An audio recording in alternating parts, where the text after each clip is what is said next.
Well, this is another short video on our Thai garden.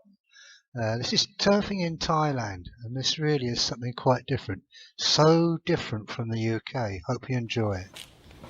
Well, hi there. I've got a barrow of turf here. Thai turf. Slightly different to the stuff we get in the UK, that's for sure. Here's the bottom of it, the underside. You can see there's a scrap of soil on it, loads of shoots running off. It's some sort of creeping grass. I haven't got a clue what it is. Obviously tropical. And that's the top of it. You see, in actual fact, when it's cut, when it's starting to grow in the wet season, which is now, just starting now, April, and it looks really nice. It does get scrappy in the winter. Well, I say the winter, the dry season, when the temperature drops, and however much you water it, it never looks happy. So that's it, really thin, and that is half a metre there, and 1 metre costs 30 baht, so you'll have to work out what that is in your own country or whatever.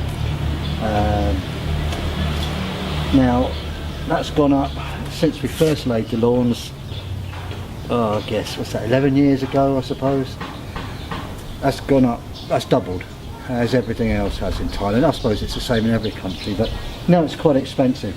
And when you pick it through, I mean, I pick it through, they they let me pick through it to get the best stuff with the most soil on, and you know, the best growth on it. But if you order it, you get some crap, really. Really bad. I mean, you get ripped off. So that's it. There's our turf. And I'll be laying that in a minute, and I'll show you how we lay it here. So here we go then. We're going to repair this little patch here. 3 parts of a square metre. Now what I've done here is I've scuffed it off with a shovel, because the roots in this stuff aren't very deep. You can scratch it off. And what I've done, I've just scraped that off and gone over it with a rake, which is here. This is a Thai rake. I had to make my own landscaping rake. I'll show you that later on. That's quite a thing. So I just scratch that up with that, just so you get a bit of a tilt, a nice tilt on the top. Right? I'll show you close up in a minute. And this is compost. Now it's usually 100 baht is about 6 or 7 bags. It's quite good stuff. It's quite gritty. It's got coconut fibre in it. And you just want to spread a bit of that on the top. Like so. Now, so I'll just show you that close up, and I'll just squash that in like that.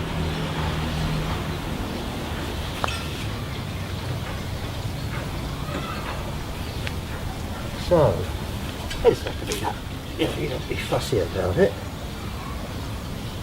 Obviously I get any bits of weed up. And what I don't do, when I've just scuffed the surface off like this and it goes over, I don't compact it at all. I don't flatten it off.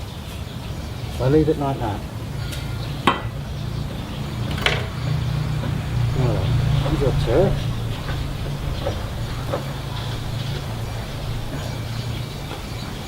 This is what we don't do in the UK. I never did anyway. Stamp all over it.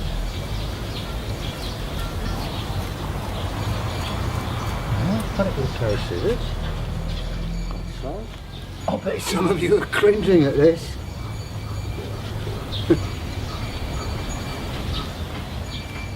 Now, it's critical. That's drying out rapidly now. That really is drying out. So,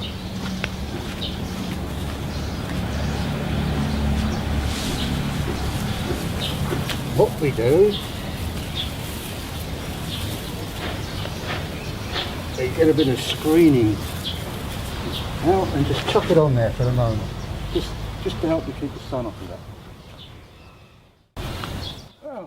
back again with some water, or water, whatever you call it in your neck of the woods.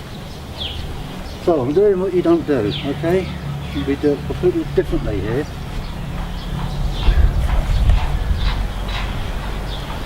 And like I say, I wouldn't use a watering can, it's just this little patch, just to show you. And it's soaked. I soaked it this morning, even though we had an inch of rain about 3 days ago. But the ground here is sandy, and it's really, really dries right out. And it goes. And actually, in fact, in the winter, it goes like concrete. Literally, it's like bloody steel. It's terrible stuff. And in the height of the wet monsoon, or the end of the wet monsoon, it's so wet it goes swampy. So it's not ideal soil for anything. Right. And this is you've seen this, I just call it a hoe. But it's all over Asia, this type of thing. I had to have it strengthened. I had this one about 10 years now, which is bloody good for here. So there we are, excellent tool. And just cut down the edges, squeeze them in the soil around the edges, which is now mud, which is what we want. Just go down the joints, likewise.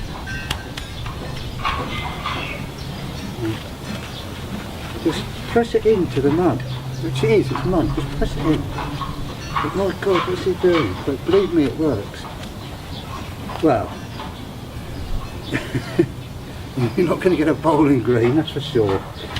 Or even a croquet lawn. But you'll get a serviceable bit of grass, which is all you can hope for, I think, in the tropics.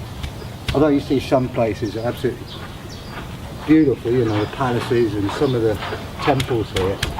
But of course they've got attendants every day tending after it, or tending to it rather. And think the same. Now that's gone in good. I'm well pleased with that. I never worry about the gaps there, because in a month's time they'll all knit in. As you can see, it's different grasses. This is I don't know the name of these grasses, but you get this in the meadow lot.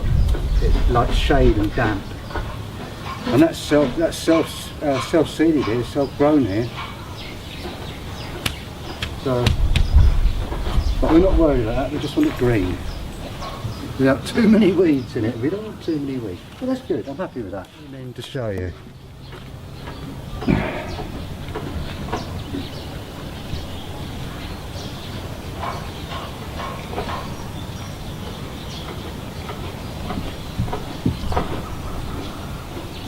I barely see it's a patch. Yeah, happy with that. So I should cover that up now. Well, this is the patch. This is a week on. So it's not brilliant. We've had until this morning, we had 50 mil of rain this morning in about an hour and a quarter. And prior to that we've had boiling hot sunshine, really humid, horrible sticky mornings, and really breezy afternoons, and very dry wind. So it struggled, but with this rain now it looks pretty set. So we'll walk in there. Now then, see, that's rooted, that's in there solid, that's good. So yeah, I'm quite happy with that. I think in 2 or 3 weeks that'll be fine. And of course you'll still see it a bit of a patch because there's different species of grass around it, but the thing is, what I want is a green lawn. I don't care what it's made up of, as long as it's green and slightly reminiscent of a lawn in the UK. And even there I wasn't too fussy. If it's full of daisies I didn't care, because I love the daisies in there. And the bees, you know, the bees used to come and take the pollen from the daisies. To me, you know, that was great. as long as there's no dandelions in it. Bloody Please subscribe. Thank you very much for watching this video. Have a great day, folks. Bye.